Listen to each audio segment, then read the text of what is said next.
अब देखिए, ये जो मैंने अभी तक आप लोगों को लीलाएं बताई, सद्गुरु माधुरी से लेके और महासखी माधुरी तक, लीला माधुरी तक, ये सब मानो रस के कलश हैं, इसमें रस है। और ये हमें अपनी भावनाओं को बढ़ाने के लिए, प्रेमा भक्ति तक पहुंचने के लिए, ये सब हमारे लिए हेल्पर हैं। इसके बाद 8 माधुरी और हैं। एक तो खैर प्रकीर्ण माधुरी है, उसमें मिले जुले पद हैं। 7 माधुरी और हैं। निकुंज माधुरी, मिलन माधुरी, मान माधुरी, मुरली माधुरी, होरी माधुरी, रसिया माधुरी और विरह माधुरी। ये तो रस के ऐसे कलश हैं, इसमें प्रेम के अंतरंगतम भाव हैं, जो सबसे ज़्यादा, यानी निकुंज माने कि ब्रज का भी जो सबसे ऊंचा रस है, उसमें भी कुंज का रस, उससे ऊंचा निकुंज का रस, और उससे ऊंचा निर्भीत निकुंज का रस होता है। तो कुंज के रस से बड़ा निकुंज रस है, जहाँ पर ये अष्टमहासखियाँ और उनके जो कृपा पात्र मंजरीगण हैं, जिनके ऊपर उनकी कृपा हो जाए, कोई सेवा के बहाने उनको वहाँ पर आना जाना मिल जाए, ऐसे लोग ही प्रवेश कर सकते हैं। साधारण ये प्रेमियों का प्रवेश निकुंज में नहीं होता। तो वो जो निकुंज है, वहाँ पर रसिक शेखर श्याम सुंदर एवं मादनाख्या स्वरूपा श्री राधा रानी की विशेष लीलाएं होती हैं। तो वो ऐसा समझिए कि वो ऐसा रस का कलश है, ये जो विशेष माधुरी है, जिसमें कलश भी रस का बना है। रस तो है ही वहाँ, और कलश भी रस का बना है। आप कहेंगे जी, जब रस है उसमें, तो रस तो पेय पदार्थ है, पॉसिबल है, उसको बिना किसी आधार के, बिना किसी पॉट के इसको कैसे रखा जा सकता है? आपको इसका हिंट मिलेगा भागवत में, जैसा वेदव्यास जी ने कहा, निगम कल्पतरोर गलितं फलम शुक मुखादमृतद्दव संयुतम मुहुरहो रसिका भुवि भावुका पिबत भागवतम रसमालयम। वेदव्यास जी कह रहे हैं कि ये जो भागवत है, ये निगम कल्पतरु, वेद रूपी वृक्ष का बहुत मीठा फल है, तो इसको पियो। पिए कैसे? फल तो खाने की चीज़ है, उसका रस पिया जा सकता है, बाकी उसमें छिलका होता है, गूदा होता है, गुठली होती है, उसको कैसे कोई पिएगा? नहीं नहीं, पियो। ये फल ही ऐसा है कि इसको पियो। कैसे पिए? तो उन्होंने कहा कि ये तुम नहीं पी सकते। भूवि भावु रसिका भूवि भावुका, ये तो रसिक जन ही पी सकते हैं। ऐसे ही निकुंज लीला का रस, मान लीला का रस, मिलन माधुरी का रस, मुरली माधुरी का रस, विरह माधुरी का रस, होरी माधुरी का रस, ये रस तो रसिकों के लिए है। अब आपको प्रेम बढ़ने लगा, आपके अंदर भाव जागृत हो गया, अब आप इन रसों का पान कर सकते हैं। वो कलश भी रस का है, रस भरा हुआ है, निकुंज माधुरी का। ये हम लोग की समझ के बाहर की चीज़ें। श्यामा श्याम दोनों बैठे हैं कुंज में, एक दूसरे के गले में हाथ डालकर बैठे हैं और तड़प रहे हैं एक दूसरे के लिए। ये ऐसा कैसे हो सकता है? ये हम लोग के समझ के बाहर की बातें हैं, हम लोग नहीं समझ सकते। ये तो रसिकों की बात है, वही समझ सकते हैं इस बात को। उदाहरण के तौर पे महाराज ने एक बड़ा सुंदर पद लिखा है,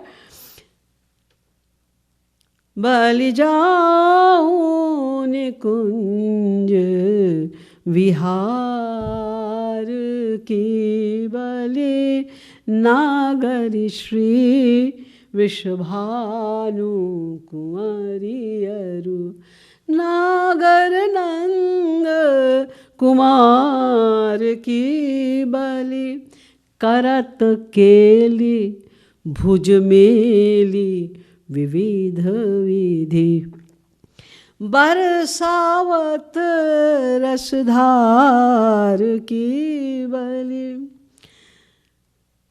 ठाकुर जी हैं, किशोरी जी हैं, और साथ में संग नवेलीन अति अलबेलीन हेलिन यूथ अपार की बलि पियत कृपालु रसिक निश्वासर।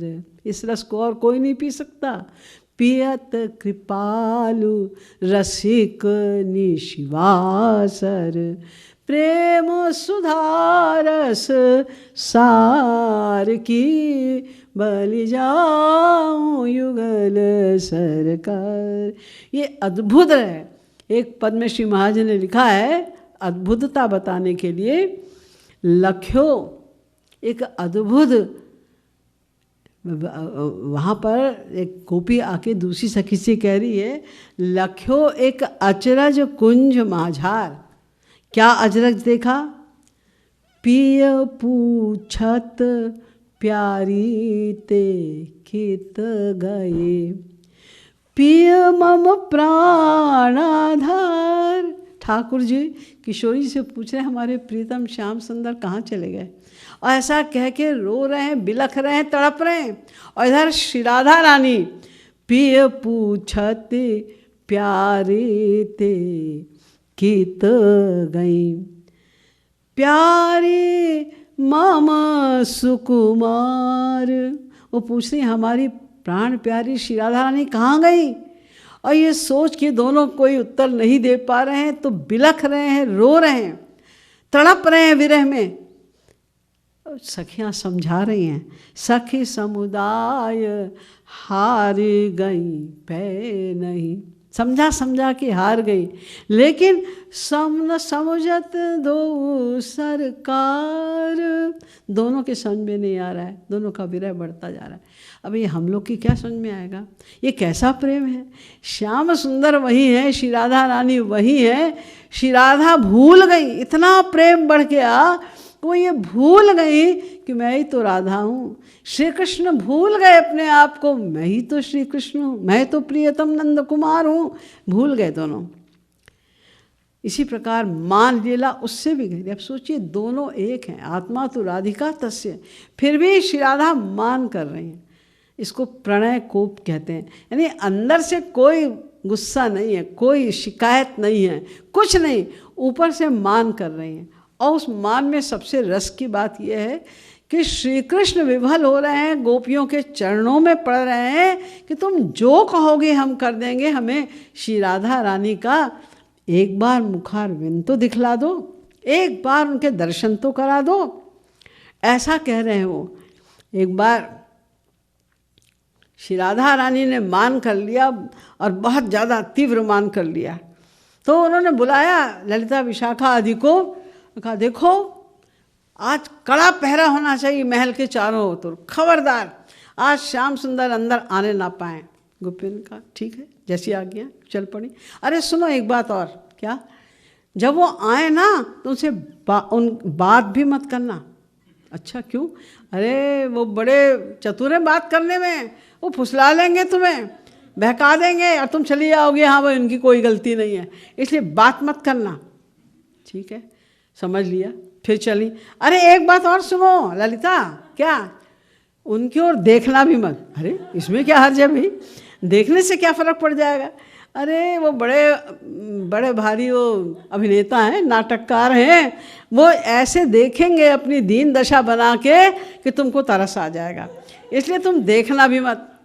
अब लख्यो प्रिय कुंज भवन भननाथ, महाराज जी के मान माधुरी का पद है। तो चारों तरफ पहरा लग गया और सब जगह सन्नाटा है बिल्कुल। ठाकुर जी आ रहे हैं, आज क्या बात है, बड़ी सीरियस वातावरण दिखाई दे रहा है। ओ ललिता, ललिता अपना उधर चली जा रही, बोल ही नहीं रही। अरे विशाखा सुन, वो उधर चली जा रही है। अरे चित्रा एक बार मेरी बात तो सुन, फिर वो उधर चली जा रही। कोई किसी के उनकी सुन ही नहीं रहा है कोई। बड़े परेशान हो गए, तो उनका अब तो कुछ हमें करना पड़ेगा। तो उन्होंने क्या किया, छल किया। और छल क्या किया कि एक चूड़ीवारी बन के आ गए। श्याम सखी अति सुघर नवेली, भानु लली चूड़ियाँ पहिरावते। किशोरी जी ने कहा अच्छा भाई लाओ चूड़ी पहन लेते हैं। अब ठाकुर जी जैसे चूड़ी वाली होती है ना, पहले हाथ दबा के देखती हैं कि हाथ कितना कड़ा है, फिर उसी नंबर की चूड़ी हो। तो लली कमल कोमल कर अंगूरी, वो तो कमल से भी कोमल उनका हाथ है, उसको क्या दबा दबा के देख रही सखियाँ? सखियाँ देख रही पागल है क्या, इतनी देर से ये क्या हाथ दबा के देखती जा रही है। अब वो तो भूल ही गए कि मैं हाथ दबा रहा हूँ, तो क्यों दबा रहा हूँ, ये भी उनको याद नहीं रही।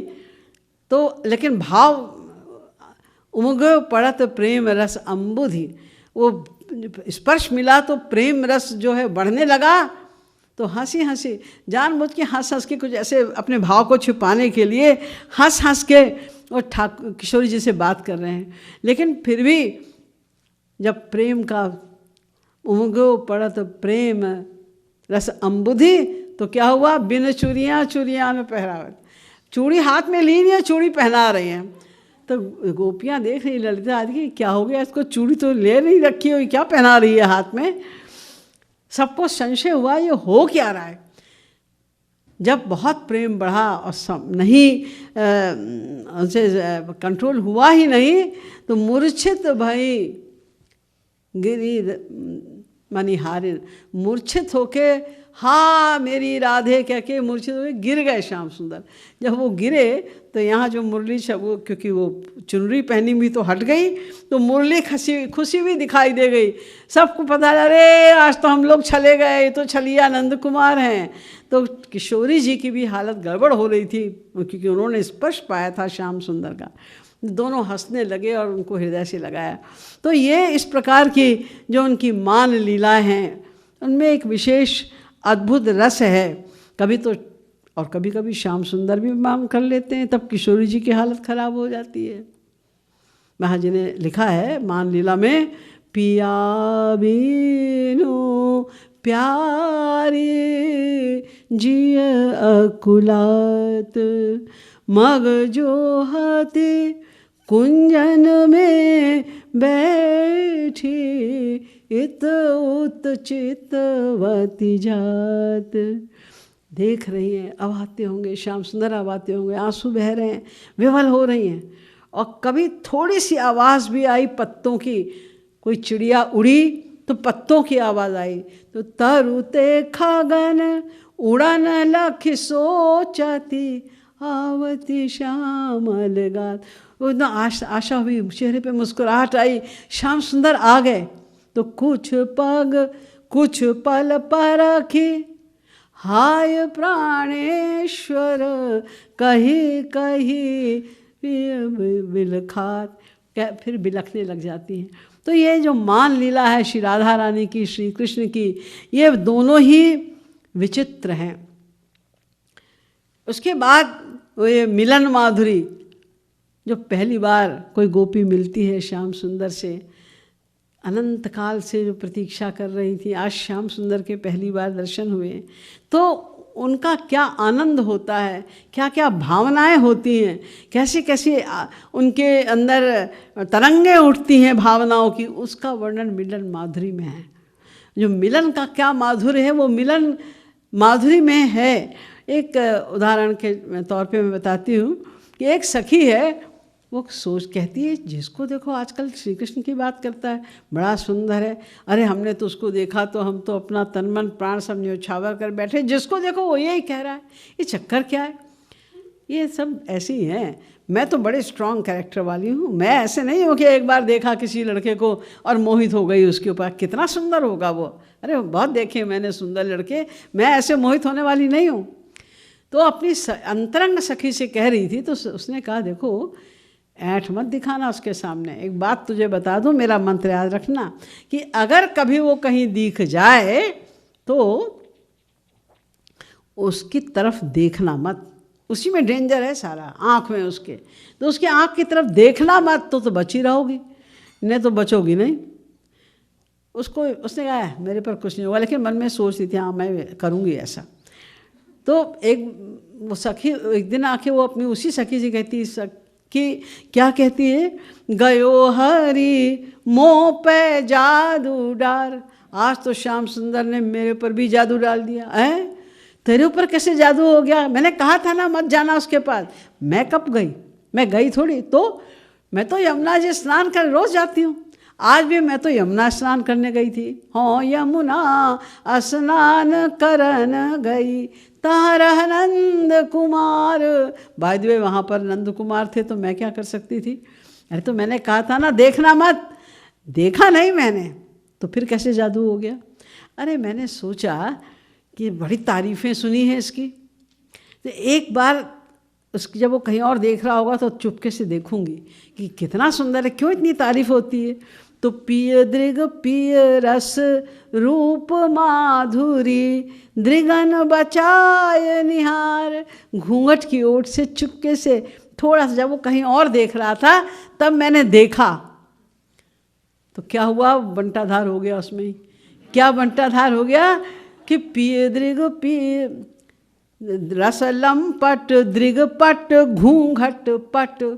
अब ये इतने आँखों को लालच हो गया उनको देखने का, ऐसी ललक पैदा हो गई, ऐसा लगने लगा कि ये मैं तो जोर से घूंघट काट लिया कि नहीं खबरदार, एक बार दिखाया तो तुम इतने बेचैन हो गए, अब दोबारा दिखा दिया तो आउट ऑफ कंट्रोल हो जाओगे। तो मैंने कस के घूंघट काटा था, लेकिन ऐसा लगता था कि ये नेत्र मेरे इसको फाड़ के, घूंघट को फाड़ के श्याम सुंदर के नेत्रों से मिल जाएंगे, लेकिन मैंने पूरा कंट्रोल किया।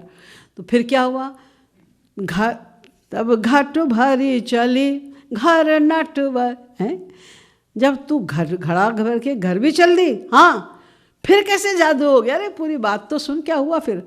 जाए मैं तो समझी मैं सेफ निकल आई, घड़ा उठाया और चलने को जब तैयार हुई, मेरी पीठ हुई तो पीछे से चटका कर दई मार। उसने एक कंकड़ मारा मेरे घड़े पे, तो घड़े पे कंकड़ मारा तो उसमें छेद हो गया और पानी बहने लगा उसमें से। तो मुझे बड़ा गुस्सा आया, ये कौन नटखट लड़का है, मेरा घड़ा तोड़ के रख दिया। क्योंकि अब घड़ा टूट गया, घर जाऊंगी एक तो सास का एक तोड़ के आ गई घड़ा, और जेठानी भी बोलेगी हाँ जाएगी, अब फिर से तोड़ के आ गई घड़ा। और फिर मुझे भी लेफ्ट राइट एक और मेरी व्यायाम बढ़ गया कि फिर घर जाओ, फिर घड़ा लेके आओ, भर के वापस जाओ। ये गुस्सा आया। तो लेडीज़ का स्वभाव होता है कि वो चाहे कितना ही घूंघट उंघट काढ़ें, लेकिन जब गुस्सा आ जाए तो फिर आओ फिर देख लेते हैं कौन है। तो मुझे भी जब गुस्सा आया तो मैंने घूंघट उड़ाया, और जो मैं पीछे मुड़ी देखने के लिए कि किसने कंकड़ मारा, तो वो ठीक एंगल पे खड़े वो हजरत मुस्कुरा रहे थे। तो क्या हुआ? दु कृपालु गागरी इतना गरी बहुत प्रेम रसधार। ये हुआ तो का परिणाम क्या है? वो सखी जो दर्शन करके आई, गिरिधर हाथ बिकानी सखी में, गिरिधर हाथ बिकानी पी बिनु मोल अमोल मधुर रस, भई पिय प्रेम दीवानी सखी में, गिरिधर हाथ बिकानी छकी पिया रस रूप माधुरी, लोग कहें बौरानी रोम रोम। अब ये हालत हो गई है कि रोम रोम रमि रहो श्याम रस, सुधि बुधि देह भुलानी, पिय कृपालु सखी हरि रस मदिरा, करति सदा मन मानी। ये स्थिति हो गई अब कि अब तो उनके अलावा कुछ सूझता ही नहीं। ये मिलन का जो गोपियों का श्याम सुंदर के साथ मिलन है, ये उसके माधुर्य का वर्णन जो है मिलन माधुरी में। उसके बाद आती है मुरली माधुरी। मुरली माधुरी भी उनकी बड़ी विचित्र है। मुरली तो बहुत से लोग एक से एक बढ़िया बजाते हैं, लेकिन उनका जो मुरली का माधुर्य वो बड़ा ही विचित्र है। क्या विचित्रता है कि वो जब मुरली बजाते हैं तो जिसको जब बुलाना चाहते हैं मुरली के माध्यम से, वो मुरली की आवाज़ सीधे उनके हृदय में प्रवेश करती है और हृदय को ही लेकर लौटती है। वो ऐसी है मुरली की माधुरी उनकी। महाराष्ट्र के समय में भी उन्होंने बाकायदा सखियों का नाम लेके पुकारा, और वही सखी वहाँ पर उसी ने सुना और उसी के हृदय को चुरा के मुरली की ध्वनि वापस श्री कृष्ण के पास गई, जिनका नाम लेके उन्होंने पुकारा था, जो उसकी अधिकारिणी थी। मधुर धुनी मुरली बजावत कान। है तो इतनी मधुर कि धुनी सुनी विधि हरि हर सब मोहे। छुट्यो ज्ञानी जन ध्यान। और गोपियों क्या हालत हुई, जो जैसे ही तैसे ही उठ धाई। गोपिन तजे कुल काने मधुर धुनी। गोपियों ने भी सुना, सब नभ तारागण सब ने सुना, सब स्थिर हो गए। इतना आनंद आया मुरली की आवाज़ को सुन के। ये मुरली की आवाज़ सर्वत्र गई। पाताल लोक में भी सहस्त्रनाग के शस्त्रों फणों को प्रकंपित करती हुई छा गई। ब्रह्मा के लोक पर्यंत जाकर वहाँ पर सबकी समाधि को भंग करती हुई आई। और ब्रिज में गोपियों ने भी सुना, और तमाम हम लोग भी कहीं ना कहीं रहे होंगे, हमने भी सुना। हाँ, अच्छी है मुरली की बात, बड़ी अच्छी है, अच्छी हो जाता है। बस यहीं तक हमारा हृदय खींचा। लेकिन जिनका प्रेम था, जिनके मन में श्याम सुंदर बसे हुए थे, जो अधिकारिणी थी उस प्रेम की, उन्होंने वो तो खिंच गई पूरी तरह, और उन्हें ही महारास का रस मिला।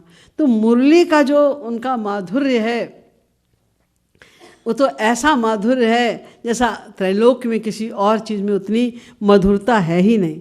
तो ये मुरली माधुरी है। और इसके अलावा जो एक आपने सुना होगा रसिया माधुरी। रसिया ब्रिज का खास एक स्टाइल है गाने का। ये रसिया में जो गोपियाँ हैं, ब्रिज के ब्रजवासी हैं, उनका एकदम सरल और स्वाभाविक प्रेम दिखाई देता है। वो श्री कृष्ण को अपने बराबर तो क्या, अपने से भी छोटा मानते हैं।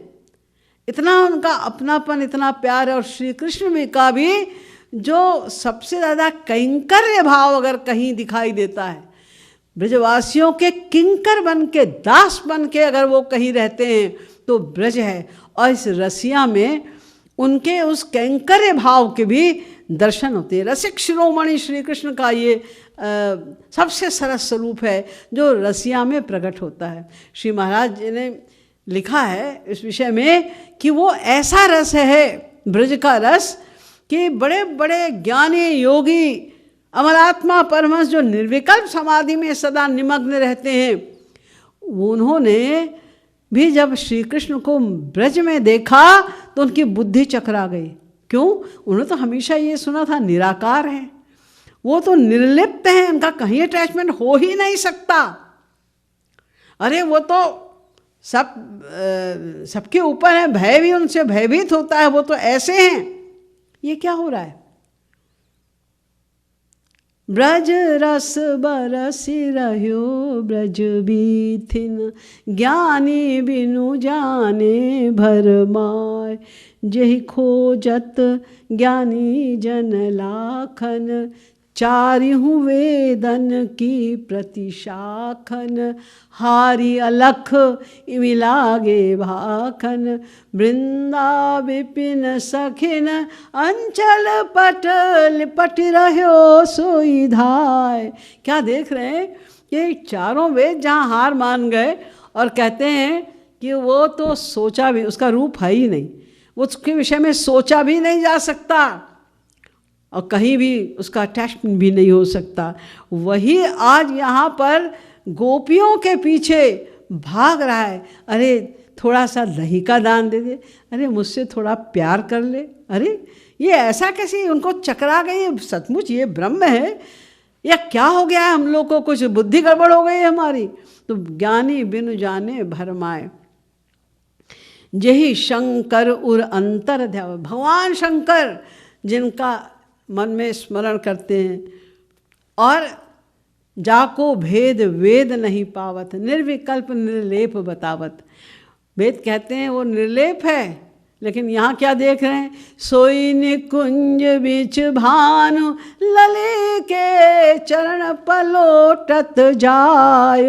राधे राधे ब्रज रस बर, ऐसा रस बरस रहा है। श्री कृष्ण परात्पर ब्रह्म श्री कृष्ण श्री राधा के चरण दबा रहे हैं, अपना भाग्य मना रहे हैं, आंसू बहाते हुए चरण दबा रहे हैं, लेकिन वेद तो कहता है वो निर्लेप है। लेकिन यहाँ तो अथाह प्रेम दिखाई दे रहा है, अनंत प्रेम दिखाई दे रहा है। ये रसिया माधुरी का माधुर्य है। अब देखिए इसके बाद सबसे सारी माधुर्यों का जो सरताज है, जिसमें सबसे ज़्यादा रस है, इन जो अभी तक मैंने आपको ये निकुंज से लेके रसिया तक 6 माधुरी बताई, इनमें भी जो सबसे अधिक रसमय है वह है विरह माधुरी। आप कहेंगे जो विरह शब्द से ही पता चलता है दुख, आप कह रहे हैं सबसे बड़ा आनंद है इसमें, सुख है। हाँ, संसार माने में विरह माने दुख, और भगवान क्या विरह माने परमानंद, अति आनंद, अपरिमेय आनंद, पौरुषेय आनंद, ऐसा आनंद है। इसीलिए चैतन्य महाप्रभु ने ये बात लिखी, संगम विरह विकल्पे वर में संगमस्तस्म। अगर हमको चॉइस दी जाए संगम विरह विकल्पे कि तुम्हें मिलन पसंद है या विरह, तो वर में विरहो न संगमस्तस्मात्, तो मैं तो विरह को चुनूंगा। क्यों? संगे सहयत थैकस, संगे मिलन में तो वो एक जगह दिखाई पड़ते हैं, लेकिन तन्मयम विरह में तो सर्वत्र वही वह दिखाई देते हैं, क्योंकि उनका चिंतन करते करते, उनके लिए आंसू बहाते बहाते, उनका स्मरण करते करते उनका रोम रोम श्री कृष्ण मय हो जाता है। तो उनकी स्थिति हो जाती है जित देखूं तित श्याममयी है, सर्वत्र उन्हें केवल श्याम। अदरवाइज तो उनकी मुरली की आवाज़ सुनी, कहाँ से आ रही है? हाँ, वो पनघट से आ रही, चलो चलो चलो, सब सखियाँ जाती हैं। वहाँ ठाकुर जी तो लीलाधारी, वो वहाँ से चले गए, अरे वो तो यहाँ नहीं है, अरे आवाज़ बंशी बट से आ रही, वहाँ चलो। लेकिन ये सब करने की ज़रूरत नहीं विरह में। और विरह जो किशोर जो इसमें प्रेम और बढ़ता है, यदि विरह की पराकाष्ठा होती है इसमें। श्री राधा रानी ने कहा, और वस्तोमात् कटुरपि कथम दुर्बले नोरसा में ताप प्रौढ़ो हरि विरहज सह्यते तन्न जाने निष्क्रांता चेद भवद हृदयाद्यस्य धूमच्छटापि ब्रह्मांडा नाम सुख सखी कुलमपि ज्वालया जाज्वलीति। अगर ये जो विरह हमको श्याम सुंदर के विरह से प्राप्त हो रहा है, अगर इसकी धूमच्छटापि, आग की नहीं, धुएं का भी एक अंश बाहर आ जाए, मेरे हृदय से बाहर आ जाए, तो अनंत कोटि ब्रह्मांड भस्म हो सकते हैं। इतना विरह है, लेकिन फिर भी उसका जो रस है, उसका जो आनंद है, वो जिसने पाया है वही केवल अनुभव कर सकता है। सखी महाराज ने बहुत पद लिखे, इसीलिए विरह के बहुत प्रकार के विरह की भावनाएं हैं। तो कुल मिला के 214 पद महाराज जी ने केवल विरह माधुरी के लिखे हैं।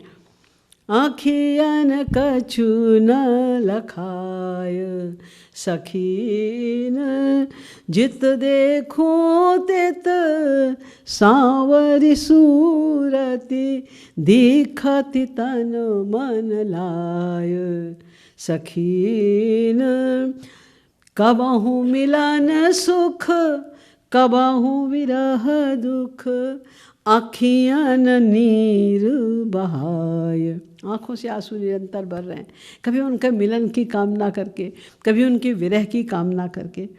ये बहुत अधिक टाइम हमारे पास नहीं, मैं शॉर्ट में एक चीज़ आपको बताऊं कि जो विरह है, महाराज ने विरह के तो बहुत पद लिखे हैं, और विरह में जो गोपियों के प्रेम का उज्ज्वल स्वरूप है उसको प्रकट किया। कितनी निष्कामता उस प्रेम में है।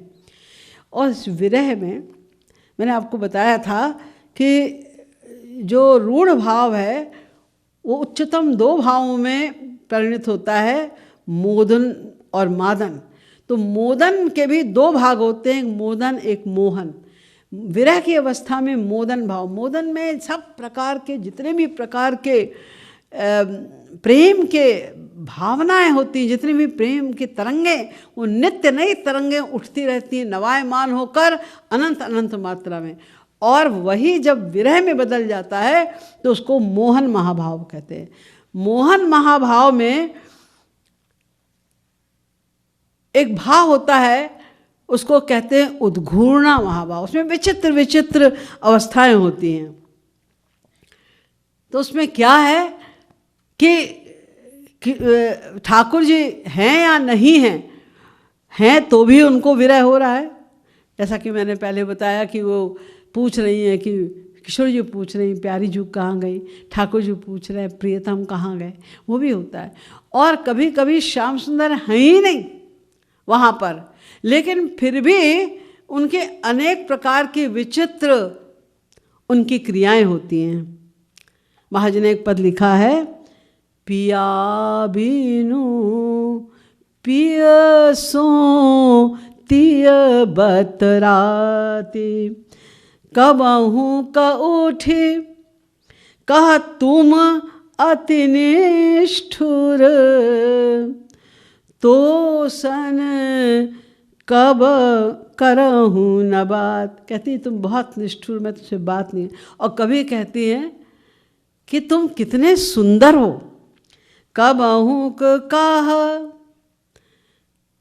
के तिक प्यारे तुम सुंदर श्यामल गात, कबहू का उर लपटाते कहते कछु, कबहू का पुनि ऋषियात। ये जो बता रही हूँ मैं आपको, पता नहीं मुझे यहाँ पर कहना चाहिए नहीं, लेकिन ये सब भाव श्री महाराज जी में भी हम लोगों ने देखे हैं, उनमें ये प्रकट होते हुए देखे हैं इस प्रकार के भाव। तो ये उद्घूर्णा भाव कहलाते हैं, इसको उद्घूर्णा कहते हैं। ये सब विरह का माधुर्य है। ये कौन समझेगा इसको कि कभी वो है नहीं श्री कृष्ण, कभी वो उनको लिपटा के कह रही तो कितने सुंदर हो, अनेक प्रकार की प्रेम वार्ता कर रही, कभी उनके साथ रूठ रही हैं, कभी उनसे कह रही तुम कितने सुंदर हो। ये इस प्रकार की जो भावना है विरह की, तो ये विरह के लिए वेद में लिखा अतप्त तनुर न तदा मोष्णुते दिवम, कि बिना विरह के तो जैसे सोने को जितना तपाया जाए उसमें और निखार आता है, सुंदरता होती जाती है, ऐसे ही हृदय को जब तक विरह के ताप से जलाया ना जाए तब तक प्रेम में निखार नहीं आता। तो ये विरह तो बहुत आवश्यक है। आप कहेंगे जी अब दास्य भाव के लोगों में विरह क्यों, कैसे होगा, सख्य भाव के लोगों में नहीं। महाराज जी ने सब लिखा है। दास्य भाव वालों के लिए भी विरह के महाराज जी ने पद लिखे हैं, जैसे अहो हरि कबलों रहियो दूर, कवै निरखियो नव जल धर तनु इन नैनन भरपूर।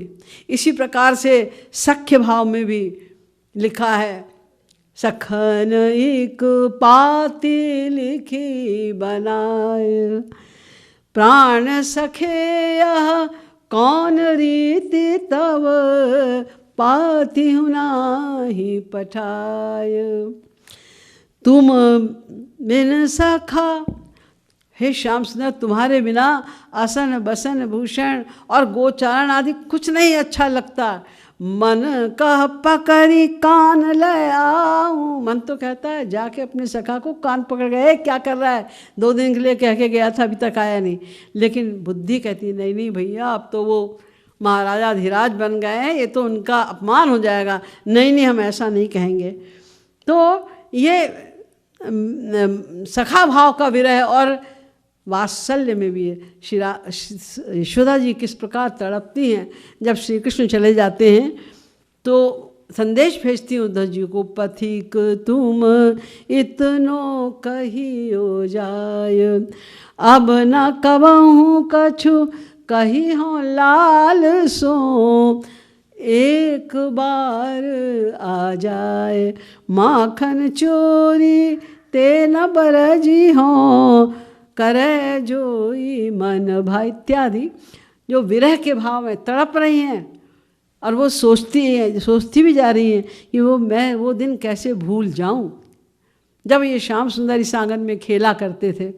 तो ये सब जो है 5 प्रकार के भावों का, हर में विरह का भाव और भक्ति के जितने भाव हो सकते हैं, जैसे जैसे हम भगवान में अपने मन को लगा सकते हैं, जिन जिन प्रकार की भावनाएं एक भक्त के मन में उत्पन्न हो सकती हैं, वो सब प्रकार के उदाहरण के रूप में महाराज जी ने पदों में भर दिया है, ताकि कोई साधक की जब जैसी वृत्ति हो उसके अनुसार इन पदों को गाकर वो अपना भगवत प्रेम बढ़ा सके।